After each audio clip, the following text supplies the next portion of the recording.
วัสดีทุกคน สวัสดีเพื่อน สวัสดีทุกคน มื้อนี้เฮาอันสิมาอันสัมภาษณ์พ่อบักพุดแล้วก็แม่บักพุดเนาะครอบครัวพุดอะไรว่าไงจ้ะเนาะเจ้าบ่เรื่องการเป็นอยู่ แม่น เรื่องการอยู่อาศัยบ้านเฮือนเนาะแล้วสิสัมภาษณ์ เพราะว่า FC หลายคนบ่ว่าอยู่เมืองนอกหรือว่าอยู่ไซเกลแต่อันเขาจะถามมาหลายคนว่าอยากฮู้จักแบบว่าครอบครัวของทพุดนี่เนาะครอบครัวของบักพุดนี่น่ะซอยมาแนะนำให้ฮู้จักแน่อย่างสิเนี่ยมื้อนี้ก็เลยถือโอกาสได้พาFC มาแนะนำฮู้จักเลยกับครอบครัวทพุดเนาะ แล้วนี่ก็คือพ่อพุดแม่นบ่พุดพ่อว่านี่คือกันเลยพ่อมันก็อันเดียวกันเลยนี่พ่อมันแม่มันตัวนี้3คนน้องเนาะ แม่3คนเลยเนาะ พุดเป็นลูกกก ลูกกบ อันนี้ลูกชายก๊กบ่ ลูกชายกบอันนี้ลูกสาวกลาง ลูกสาวล่ะ อันนี้ลูกสาวหล่า พ่อที่เฮ็ดเวียกหยังเอ้ย ก็โดนเอาเฮ็ดน้ำบ้านนี่เด้ เฮ็ดน้ำบ้านบ่ แม่น เป็นกองร้อนบ้าน เป็นอาสา เป็นยามบ้านเนาะ เป็นอาสา กองร้อนบ้านแล้วแม่ได้ไรแม่ เก็บปีรถล้างตลาดลงเทน อยู่ทางตลาดตรงเห็นเพิ่นเฮ็ดอันเก็บปีรถในนั้น แล้วก็นี่คืออันครอบครัวเพื่อนซ่าแล้วก็เพื่อนทพูดอันนี้เนาะเพื่อนทพูดเพราะว่าอันมีอันน่ะ FC อันน่ะอยู่เมืองนอกเนาะผู้หนึ่งเนาะมีป้าผู้หนึ่งเพิ่นบอกอันน่ะก็แม่วงว่าอยากให้แม่วงถ่ายคลิปเป็นอันน่ะเป็นอันน่ะเป็นยังไง ภาษาอังกฤษ เป็นภาษาอังกฤษแปลเป็นภาษาอังกฤษไปนำแต่ว่าแม่วงภาษาอังกฤษสิบ่ปานใดบ่ได้เว้าหลายปีเลยเด้อก็ต้องสิพยายามอธิบายสู่ฟังเด้อทุกคนเด้อ อ้าวเริ่มเลยอังกฤษให้เพิ่นเว้าอังกฤษเลยเฮาก็ So we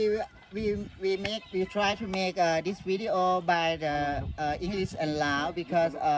have one guy from America. He would like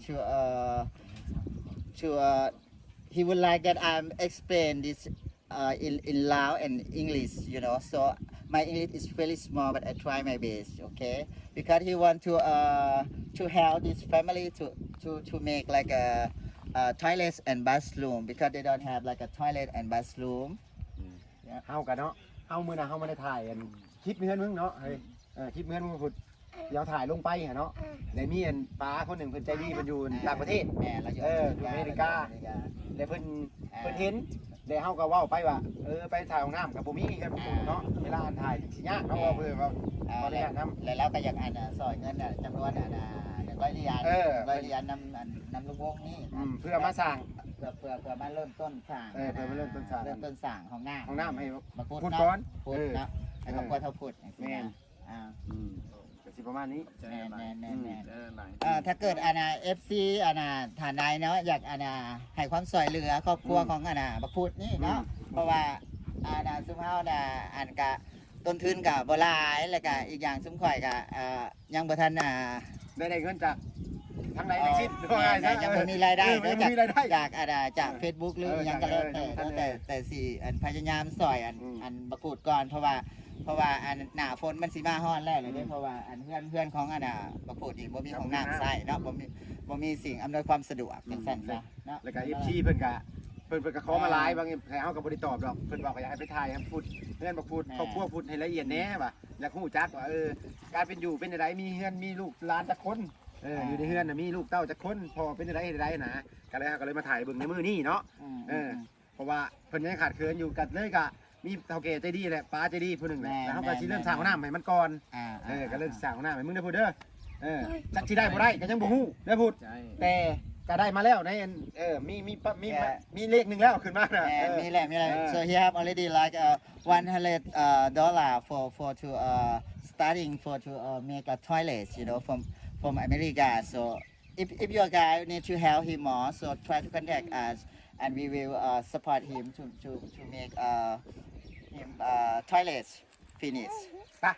ไปเบิ่งห้องน้ำกันตู้ฉีดเพราะว่าห้องน้ำเขาก็ได้เตรียมมาแล้วไปเบิ่ง Okay, let's go take a look what we gonna make for toilets what we have already so ไปพูดก่อน เพราะถ้าที่พามาเบิ่งเนาะเพราะว่าเขาเจ้าก็เริ่มเริ่มไปแล้วยุดเนาะเห็นห้องน้ำเนาะแม่บ้านเสียเนาะเข้าห้องน้ำเริ่ม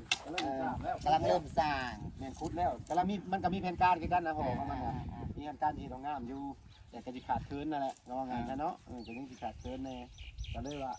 มาเฮามาลิ้นมื้อหน้ามันเห็นบักขุดมึงเอาหน้ามึงสิใช่ป่ะผู้แรกเข้าป่าไปได้มันว่าไม่ต้องเข้าป่ามันยังพ้นมันสิยากอีกก็เลยว่าเพิ่นมีบุญเพิ่นใจดีก็เพิ่นเลยว่า แม่ สร้างให้ So they're gonna start already like to build something already. So if we have each other, everything will become very quickly finished over. นะคะ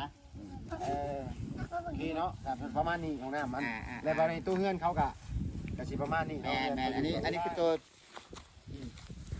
เวลาฝนตกฝนหยังก็สิ แม่ รู้สึกเนาะ คือว่าลำบากเนาะคือว่าลำบาก มาเบิ่งใกล้ๆสิมา คือว่าลำบาก เด็กกับรอบ บ้านอยู่ว่ามัน รอบ พา ภาคไหน ยังนี่นะ ฮะ ประมาณว่าคนพาคนยังนี่นะ So this side is ย่างนิดนึง them house. It live like 5 people live in one small house. Yeah. So come take a look every side from the house. Yeah. It is. So very difficult for live like 5 people in one house like this. You know? ในกาบานี่ยังไงพื้นไฟก็ยังต่อเข้ามาอยู่เนาะ แม่นยังใส่น้ำเขาอยู่ ไฟฟ้าก็ยังต่อใส่น้ำเขาอยู่ แน่ ยังพอที่อาศัยเขาอยู่ ถ้าทุกคนเนี่ย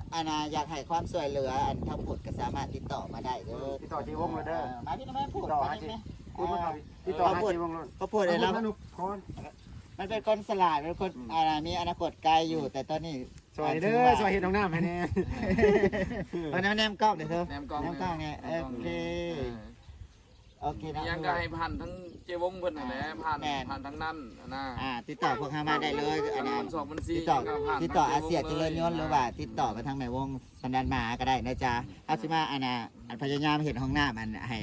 บักกุดให้มันเร็วภายในไวๆนี่เนาะอยากให้ FC นะทุกๆคนเนี่ยนะสวยให้กำลังใจเลยก็ซัพพอร์ตหรือว่าอยากสวยเรือบักกุดก็สามารถติดต่อมาหาซุมเฮาได้นะทุกคนเด้อ และติดตามต่อไปเนาะว่าพวกเฮาสิเฮ็ดได้บ่หรือบ่ได้กันมันก็ขึ้นกับ FC นำได้ผู้ใจบุญเนี่ยแหละว่าไงจ้ามีผู้ใจบุญมาช่วยกันแล้วไว้ครับแม่นว่า FC มันบ่หลายใจบุญบ่หลายก็สินานแล้วเนี่ยน้อยนึงเพราะว่าเฮาก็สิได้หาเงินหาทุนมาเนี่ยเนาะเพราะว่าเฮาก็บ่ได้มีรายได้หลายทำไมก็เฮาก็ซอยซับซ้อนซอยได้ So you guys from everywhere, if you need to help and support him, so please try to contact us, Asia and Madam Wong ครับ ในวงสันดานหมาค่ะในวงสันดานหมา not Madam นะ I'm not Madam ค่ะโอเคค่ะ thank you คลิปนี้กับผมยังไลฟ์ฝากกันเด้อ FC เด้อฝากน้ำคุณแน่เพราะว่าจะได้ของหน้ามันไว้นี่เนาะ ภาษาอังกฤษว่าผิดว่าถือขอโทษขออภัยด้วยจ้าบ่ได้ว่ามาหลายปีแล้วเด้อบ่ได้ว่ามาเป็น20กว่าปีแล้วจ้าขอบใจหลายๆ เพราะว่าอันบางคนสิถามเนาะเป็นหยังคือว่าภาษาอังกฤษบอกเนี่ยเพราะว่ามีอัน แม่นป้าน่ะเราเป็นคนเมืองนอกเราเป็นคนต่างประเทศแล้วเราอยากให้ให้คอยแปลเป็นภาษาอังกฤษนํเพราะว่าเราก็อยากฟังรู้เรื่องเด้ ใจแบบ เพราะเราอยากพูดแล้วก็เราอยากให้ใครอธิบายเกี่ยวกับเรื่องของคุณ เพราะว่าอันป้าก็น่ะเป็นคนที่แบบว่าเป็นคนจุดชนวนเนี่ยพวกเฮา จุดชนวนให้ซุ่มข่อยเป็นตัวตั้งตัวตี ตั้งนี่เด้ สิมาเฮ็ดทางหน้ามาพูดว่าไงจ้ะเนาะ โอเคโอเค thank you หลายๆเด้อป้า thank you very much Bobby thank you so much ค่ะ โอเคพ่อ